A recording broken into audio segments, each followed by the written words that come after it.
बजरंग दल का धूम धड़ाका, रोको बिल्कुल एकदम माहौल खराब करने का विषय हो रहा है ना। नहीं आप लोगों की जवाबदारी अभी इनको कुछ हो जाएगा इनके साथ। तो लेडीज लोग जबरन का बहला बुला कर बयान बदल रहे बार बार। वो जो दो मेन थी वो यहाँ से नहीं आगरा की रहने वाली थी, लेकिन उनको बचाने के लिए दुर्ग में जो मिशनरी लोग हैं वो लोग यहाँ आते हैं बचाने के लिए। जो हमारे धर्म के खिलाफ खड़े होगा उसको हम तोड़ने के लिए खड़े होंगे। मैं उनके घर में संपर्क की तो घर वालों को किसी को नहीं पता था, वो तीनों लड़कियों के घर में कि कुछ असामाजिक तत्व गैंगस्टर जो 8-8, 10-10 साल जेल काटे हुए कुछ लोग थे, वो लोग भी इनकी तरफ से आए थे कि हम बजरंग दल से लड़ेंगे। तू आके देख, ये गाँव गली मोहल्ले का लड़ाई झगड़ा नहीं है, इतना मारेंगे जीवन भर याद रखोगे, ध्यान में रखना। अपने धर्म को बचाने के लिए गुंडा ही बनना पड़े तो बनेंगे भाव। गलत का साथ देने के लिए जो मानव तस्करी कर रहे थे उनका साथ देने के लिए आए हुए थे। पुलिस के पास जाते हैं तो पुलिस बोलता है कि नहीं इसमें अभी साक्ष्य नहीं मिल पा रहा है, जांच चल रही है, फलाना चल रहा है, ठिकाना। इसके भरोसे रहेंगे तो हमारा समाज खत्म हो जाएगा। इसलिए रोको टोको ठोको अभियान जो हमने 2 साल से चलाया है, माहौल खराब नहीं होगा इससे। माहौल खराब होगा तो क्या मैं एक तरफ से खराब करूंगा क्या? तुम मेरे बहन बेटियों को लेकर चले जाओगे, मैं चुपचाप देखते रहूंगा क्या? बहुत बात कर रहा था टीवी में, मैं देखा हूँ। तेरे को तो टारगेट मैंने रखा है दिमाग में। खुश है तो फिर खुशी मना ले, छोटा बड़ा केक मंगा ले। संगम में मिलता है बढ़िया केक, संगम में मिलता है बढ़िया केक। माहौल खराब करने का विषय हो रहा है। बिल्कुल एकदम माहौल खराब करने का विषय हो रहा है सर, है ना। प्यार से बोल रहे हैं ना सर, अब एकदम माहौल खराब करेंगे। बजरंग दल के कार्यकर्ताओं को मजाक सुन लिया क्या?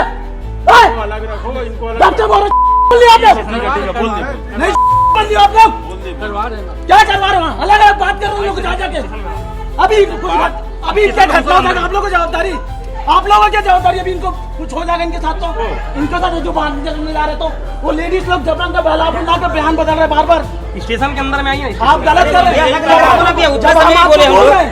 आपको हम बोल रहे हैं सर, लिए ही नहीं है।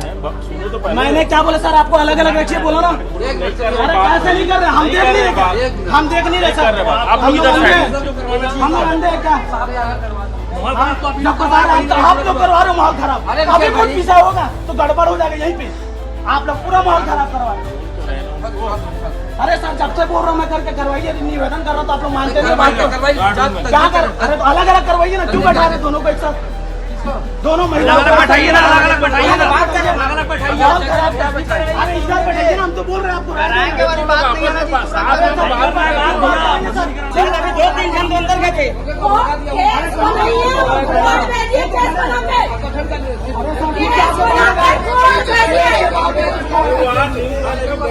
अरे सर अंदर कोई न्यूज नहीं था, पूरा उन लोग की बात हम देख रहे हैं। न्यूज वाला नहीं है उन लोग न्यूज वाले नहीं है सर, न्यूज वाले नहीं है उन लोग।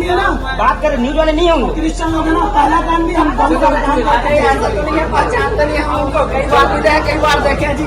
छत्तीसगढ़ में पहले बार मानव तस्करी को लेकर एफआईआर दर्ज हुआ है, वो भी बजरंग दल की जद्दोजहद के बाद। नमस्कार, मैं हूं गौरव तिवारी, आप मेरे साथ देख रहे हैं तीरंदाज न्यूज। 25 जुलाई दिन शुक्रवार को दुर्ग रेलवे स्टेशन में बजरंग दल के कार्यकर्ताओं द्वारा जमकर हो हल्ला किया गया। एक युवक नारायणपुर जिले के ओरछा क्षेत्र के कुछ आदिवासी लड़कियों को बहला फुसलाकर कहीं ले जा रहा था। अचानक बजरंग दल के किसी कार्यकर्ता की नजर उस लड़की पर पड़ी। पूछताछ पे पता किया गया तो पता चला कि लड़कियों को बिना बताए कहीं दूसरे जगह ले जाया जा रहा है। बजरंग दल के कार्यकर्ता ने अपनी पूरी टीम को दुर्ग रेलवे स्टेशन पर बुलाया। उसके बाद जो तमाशा शुरू हुआ आपने कैमरे पर अभी देखा होगा। एक तरफ जय श्री राम के नारे लग रहे थे तो एक तरफ हालेलुया के नारे लग रहे थे। युद्ध टाइप का माहौल था। क्या कुछ मामला था, आइए शुरुआत करते हैं। जी मैडम, आप बहुत कंफ्यूज ला रही थी, क्या था? हमारी 3 बच्चियों को जो नारायणपुर के पास से अबुझमाड़ क्षेत्र है, वहाँ से एक लड़का उनको बहला फुसला करके नन लोगों को सौंपने के लिए दुर्ग रेलवे स्टेशन में लाया हुआ था। जो मेरे भाइयों ने सूचना दिया, मैं वहां पहुंची तो उसकी जानकारी के हिसाब से मैं लड़कियों से पूछताछ की तो उसमें एक लड़की रो के बोली मैं नहीं जाना चाह रही हूँ, फिर भी ये लड़का जबरदस्ती मुझे उन नन लोगों के साथ में भेज रहा है। मैं उनके घर में संपर्क की तो घर वालों को किसी को नहीं पता था, वो तीनों लड़कियों के घर में कि बता के निकले हुए हैं। उन लोग सिर्फ नारायणपुर घूमने के लिए निकले हुए थे। इसलिए और जिस तरीके से जो मैं चीख चिल्ला रही थी, तो जो हालेलुया वाले जो आए थे, जो 2 नन और उस लड़के का सपोर्ट करने के लिए, गलत का साथ देने के लिए, जो मानव तस्करी कर रहे थे उनका साथ देने के लिए आए हुए थे, इसलिए कल मैं चीख चिल्ला रही थी। जीआरपी पुलिस क्या की? जीआरपी पुलिस अपना काम कर रही थी, पूछताछ कर रही थी, एफआईआर लिख रही थी। जीआरपी पुलिस ये काम कर रही थी अपना। छत्तीसगढ़ बजरंग दल काफी एग्रेसिव मोड में था कल दुर्ग रेलवे स्टेशन में। आप घटना इतनी बड़ी थी, पूरे मेरे ख्याल से छत्तीसगढ़ को दहलाने वाली ये कल घटना थी। वो 3 बच्चियां थी, मुश्किल से उनका एज 18 से 19 वर्ष दिख रहा था आधार कार्डों में, और उनको बिना उनके परिवार को सूचना दिए उनको लेके जाया जा रहा था यहाँ से आगरा। अब वो आगरा से क्या करती बच्चियों को कुछ पता नहीं चलता, क्योंकि उनके परिवार को ही नहीं पता कि उनकी बच्चियाँ कहाँ हैं। तो ये बड़ी घटना को हम लोगों ने कल रोका, जिसका हमारा परिणाम स्वरूप ये रहा कि उनके ऊपर मानव तस्करी का अपराध दर्ज पंजीबद्ध किया गया उसके खिलाफ। मारने मुराने की भी बात हो रही है। अब क्या हो रहा है कि उसमें जो कुछ असामाजिक तत्वों के तरीके के लोग आए थे, जैसे बोल सकते हैं कि कुछ उसमें पुराने अपराधी हैं, और उनका वीडियो फुटेज जब पुलिस निकालेगी कि तो दिख जाएगा आपको कि ये अपराधी लोग हैं। तो किस तरफ से आए थे ये मिशनरियों के साइड से आए थे। आप सोचिए इनका मतलब सिंडिकेट कितना तगड़ा है। वो जो 2 मेन थी वो यहाँ से नहीं आगरा की रहने वाली थी, लेकिन उनको बचाने के लिए दुर्ग में जो मिशनरी लोग हैं वो लोग यहाँ आते हैं बचाने के लिए, और वो हालेलुया करके अलग माहौल बनाते हैं, पुलिस पर प्रेशर बनाते हैं कि केस मत करो। तो बजरंग दल भी आप लोगों से डरने वाला नहीं है। आप जिस तरीके से जिस भाषा में समझेंगे उस भाषा में समझाने के लिए हम लोग तत्पर हैं आपको। यही टीम जो बरसों से काम कर रही है और करते रहेगी। रही बात लड़ने के मूड में, जो हमारे धर्म के खिलाफ खड़े होगा उसको हम तोड़ने के लिए खड़े होंगे, चाहे कोई भी रहे। कल मैंने वीडियो में ये देखा कि कुछ असामाजिक तत्व गैंगस्टर जो 8-8, 10-10 साल जेल काटे हुए कुछ लोग थे, वो लोग भी इनकी तरफ से आए थे कि हम बजरंग दल से लड़ेंगे। तेरी औकात है रे लड़ने की? तू आके देख, ये गांव गली मोहल्ले का लड़ाई झगड़ा नहीं है, ये सामाजिक मैटर है, ध्यान में रखना। आएगा तो तेरा पतन निश्चित है, ध्यान रखना। पहला। दूसरा, एक चीज़ और बताना चाहूँगा ईसाई मिशनरियों को कि ये इन गुंडे मवालियों को साथ में ला करके क्या सोचते हो तुम बहुत बड़ा काम कर लिए?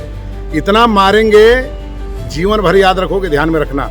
लेकिन अगर तुम बाज नहीं आए, हमारे समाज के बच्चों को अगर आपने इसी प्रकार से बरगलाना, फुसलाना और उनको परेशान करना किया, तो तुमको ये जो बजरंग दल के सो कार्यकर्ता है ना, ये सिर्फ दुर्ग में नहीं है भैया, आपकी जानकारी के लिए बताऊं, पूरे छत्तीसगढ़ में है। आपको बताया ना कल 10 मिनट के अंदर, विन 10 मिनट्स हमारा कार्यकर्ता बस्तर में उस परिवार से जाकर बात कराता है, और टीआई यहाँ पर मूर्छा है, उनसे पूछिएगा, पुराना जानकारी है उनको कि हम क्या चीज़ है। उनसे बात कराया गया, तब जाकर ये अपराध दर्ज हुआ जो मेरे हाथ में है। रवि निगम को तत्काल बोले कि इस पर अपराध दर्ज, खड़े होकर बैठ के कराओ, जब तक ये अपराध दर्ज नहीं होगा वहाँ से हटना नहीं है। मेरे को कई हिंदू समाज के लोगों का फोन आया, मैंने सबको कहा कि रेलवे स्टेशन पहुँचिए। कल पहुँचे बहुत लोग रेलवे स्टेशन, समाज साथ में है। अब प्रशासन को देखना है कि करना कैसे है। हम तो यही चाहते हैं कि कार्रवाई कड़ी हो, नहीं तो बजरंग दल छत्तीसगढ़ तो आप जानते हो अपने मूड के लिए पहचाना जाता है, वही काम करेगा जो उसे करना है। और रही बात पुलिस प्रशासन, ये सब किसी से हमको डरने की जरूरत नहीं है, हम लोग कानून का ज्ञान रखते हैं। तो गुंडाई करोगे? गुंडई अपने धर्म को बचाने के लिए गुंडई बनना पड़े तो बनेंगे बाप।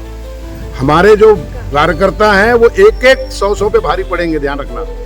पुलिस अपना काम करे, ये जो लिखा पढ़ी के कार्य में ना हमको ना उलझाए प्रशासन। सामने स्पष्ट दिख रहा है कि हमारे घर में घुस करके ये दीमक के जैसे खा रहे हैं, धर्मांतरण करवा रहे हैं, बच्चों को लेके जा रहे हैं। हम चुपचाप बैठते रहे? हम सिर्फ कानून खेलते रहे? अरे कानून है अपने जगह पर, कानून का सम्मान करते हैं हम, लेकिन एक लिमिट होनी चाहिए उसकी। उस लिमिट को जब कोई पार करेगा तो छत्तीसगढ़ बजरंग दल का हर एक कार्यकर्ता अपने आप में सक्षम है उसको मुंह तोड़ जवाब देने के लिए। सरकार क्या कर रही है फिर? सरकार को तो मैं जगाना हूँ, सरकार से भी तो मेरा सवाल है ना कि इस प्रकार के जो काम हुआ है उसको क्यों हो रहा है। अगर आप छत्तीसगढ़ में बैठे हैं, हिंदुवादी सरकार का नाम दिया जाता है, कहाँ से हिंदुवादी सरकार का काम दिख रहा है आपको? अगर इस प्रकार की घटना हो रही है तो सरकार को संज्ञान में लेना पड़ेगा, नहीं तो ऐसा ना हो कि आने वाले समय में आप सत्ता से बाहर हो जाएं। मैं एकदम स्पष्ट कह रहा हूँ। आप ये मत सोचना कि किसी के कहने से हम जाकर वोट डालेंगे, अब बीजेपी के अलावा तो कोई है ही नहीं, ऐसा नहीं है। हमारे कार्यकर्ता, हमारे हिंदू समाज की रक्षा के लिए आपको लाकर हमने बैठाया है। अब जब रक्षा ही नहीं कर पाओगे तो बैठाने से क्या मतलब आपको? इसलिए हम बहुत आक्रोशित हैं, अपने ही लोगों से आक्रोशित हैं, और हमको जवाब चाहिए उनसे कि ये बंद कब होगा और हमारे लोगों को प्रताड़ित करना पुलिस प्रशासन कब बंद करेगा, ये मैं जानना चाहता हूँ। ईसाई मिशनरियों से मैं एक दिन बात कर रहा था तो उन लोग मेरे को बता रहे थे कि बजरंग दल जबरदस्ती हम लोग के पीछे पड़ गए हैं, है ना। हम लोग कहीं प्रार्थना करते हैं, कुछ करते हैं तो वो दल बल के साथ घुस जाते हैं। बजरंग दल कभी किसी के पीछे पड़ता नहीं है। आपको सिर्फ हिंदू समाज के घर वाले मिलते हैं क्या प्रार्थना कराने के लिए? आपके पास इतने सारे मिशनरी, आप लोग खुद प्रार्थना करिए ना, कोई दिक्कत नहीं है। आप हिंदू समाज के लोगों को बरगला फुसला करके लेके जाते हैं वहाँ पर, और हमको बाद में मालूम चलता है कि वो घर में जा करके अपने पति से झगड़ा कर रही है, कभी तलाक हो रहा है, कभी कुछ हो रहा है, कभी घर में जाके देखो तो हिंदू देवी देवता के फोटो को बाहर निकाल के फेंक दिया गया। ये सब चल क्या रहा है? उसके बावजूद हम चुप रहेंगे। पुलिस के पास जाते हैं तो पुलिस बोलता है कि नहीं, इसमें अभी साक्ष्य नहीं मिल पा रहा है, जांच चल रही है, फलाना चल रहा है, ठिकाना। इसके भरोसे रहेंगे तो हमारा समाज खत्म हो जाएगा। इसलिए रोको टोको ठोको अभियान जो हमने 2 साल से चलाया है, उसी का परिणाम है कि धर्मांतरण के नाम से ये मिशनरी जो बजरंग दल के लोग जो है ना, उनके नाम से डरते हैं लोग। इसीलिए बार बार झूठा आरोप लगाते हैं कि बजरंग दल के लोग गुंडागर्दी करते हैं, बजरंग दल के लोग फलाना करते हैं। बजरंग दल के लोग शुद्ध रूप से सेवा, सुरक्षा और संस्कार का कार्य करते हैं। और वो मिशनरी उसको चाहे गुंडागिरी समझे, चाहे कुछ भी समझे, हम सब चीज़ के लिए तैयार बैठे, कहीं कोई दिक्कत नहीं। छत्तीसगढ़ में जो ट्रैवल क्षेत्र, आदिवासी क्षेत्र है, वहाँ धर्मांतरण चरम पे है। इसको लेकर सरकार को कैसे जगाओगे? लगातार जगा रहे हैं। आपको विश्वास नहीं होगा, जब भूपेश बघेल की सरकार थी तो उस समय हमने बस्तर से आगाज किया था, ये पूरी टीम।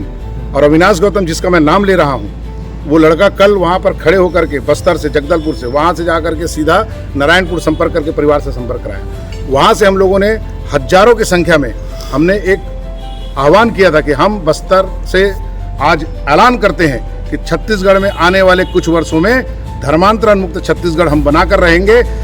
तो पहले आप देखना, ध्यान देना, पहले लोग रिपोर्ट कराने से भी डरते थे, लेकिन कुछ सालों से आप देखो कि ठोकना भी शुरू किए, तो उनको हौसला हमने दिया। आप ठोकोगे वो भी ठोकेंगे, फिर तो ठीक है ना, लड़ ले, भिड़ ले। अगर आप हमारे समाज के ऊपर उंगली उठाओगे या कुछ भी करोगे तो हम तो तुम्हारे को ठोकेंगे, ध्यान में रखना। और तुम्हारे पास, तुम लोग आजकल ज्यादा टीवी मीडिया में आकर ये बोलने लग गए कि बजरंग दल वाले हमको ये करते हैं, अब हम लोग भी लड़ेंगे, हम लोग भी जवाब देंगे। आ जाओ जवाब देने के लिए। माहौल खराब नहीं होगा इससे? माहौल खराब होगा तो क्या मैं एक तरफ से खराब करूंगा क्या? तुम मेरे बहन बेटियों को लेकर चले जाओगे, मैं चुपचाप देखते रहूंगा क्या? आए पुलिस के पास जाऊंगा तो पुलिस बोलेगा अभी जांच चल रही, तब तक कि मैं अपने समाज को खत्म होने दूं? बिल्कुल नहीं। आपके कारण आप मुझे जेल भेजना चाहते हैं, जेल भेज दीजिए, जेल में चला जाऊंगा, लेकिन अपने समाज के लिए मरते दम तक लड़ता रहूंगा। कल क्या कुछ हुआ, क्या देखे आप ही के कहने पे पूरी टीम इकट्ठी हुई? कल रील्स राजपूत के द्वारा मुझे पता चला कि रेलवे स्टेशन में 3 बच्ची उदास चल रही है। तत्काल मंदिर से मैं तुरंत उठकर आया। हमारे बजरंग दल के संयोजक रतन दादा जी से मैंने बात की। रतन दादा आदेश दिए कि सबको फ़ोन करो, अधिकारी लोगों को। और फ़ोन करने के बाद सभी टीम, कुशल भैया, रवि निगम और हमारी जितना टीम है, सुबह 8 बजे से वहाँ थी, 8 बजे से 5 बजे तक। तो माहौल वहाँ तो ऐसा बन गया था, लड़ाई झगड़ा का भी नौबत वहाँ आ गया था। क्योंकि बताइए, उतना दूर से आए हैं, और हम तो कहीं उज्जैन भी चले जाते हैं ना, तो कौन है, अगर कुछ हो गया ना तो हम नहीं जानते। उसका सिंडिकेट जो है कितना तेज है। आसपास के क्षेत्र कम से कम 250-300 लोग वहाँ आ गए और चिल्लाने लगे। आपने जैसे कि बताया कि गुंडे आए थे, तो क्या ये जो मिशनरी लोग गुंडे को सहारा लेना शुरू कर दिए? हाँ, अभी आजकल गैंगस्टर लोग जेल के बाहर घूम रहे हैं, तो वो लोगों को ऐसा लगता है कि इन लोगों को सामने ला करके डरा देंगे बजरंग दल के कार्यकर्ता को। उनको बताना चाहूंगा, अरे बेवकूफ़ लोग, एक बार भीड़ के दिखा दो और देख लो, औकात दिखा देंगे, 2 मिनट लगेगा। पूरा चिट्ठा खोल के ऊपर से नीचे तक नंगा लेके दौड़ाएंगे तुम लोगों को। ध्यान रखना, यहाँ पर गुंडागर्दी नहीं चलेगा। ये समाज के लोगों के साथ अन्याय जब होगा और उसको बचाने आओगे तो तुम्हारी भी तोड़ाई होगी बेटा, चाहे तुम कुछ भी रहो, कोई भी रहो। बहुत बात कर रहा था टीवी में, मैं देखा हूँ। तेरे को तो टारगेट मैंने रखा है दिमाग में, चिंता मत कर, तेरी गुंडागर्दी हम निकालेंगे बेटा। तो सीधा चैलेंज है, और अपने समाज को बचाने के लिए छत्तीसगढ़ बजरंग दल किस हद तक जा सकता है, ये तो आपने सुन ही लिया होगा। देखते हैं कि ये जो धर्मांतरण का मुद्दा जो चल रहा है, अब मानव तस्करी, जो आदिवासी बच्चियों को गुमराह करके कहीं बाहर ले जाके बेच देना, उनसे कुछ गैर कानूनी काम कराना, इस विषय को लेकर सरकार कितना चिंतित है और क्या कदम उठाती है। तीरंदाज न्यूज के लिए कैमरामैन परम के साथ मैं हूं गौरव तिवारी। स्पर्श मल्टी स्पेशलिटी हॉस्पिटल अब दे रहा है फुल टाइम विशेषज्ञों की देखरेख में सर्वश्रेष्ठ NICU एवं PICU की सुविधा, यानी नवजात एवं बच्चों की गंभीर बीमारियों का इलाज अब आपके अपने शहर में, साथ ही न्यूनतम दर पर हेल्थ पैकेज की सुविधा। स्पर्श मल्टी स्पेशलिटी हॉस्पिटल, एक एहसास अपनेपन का।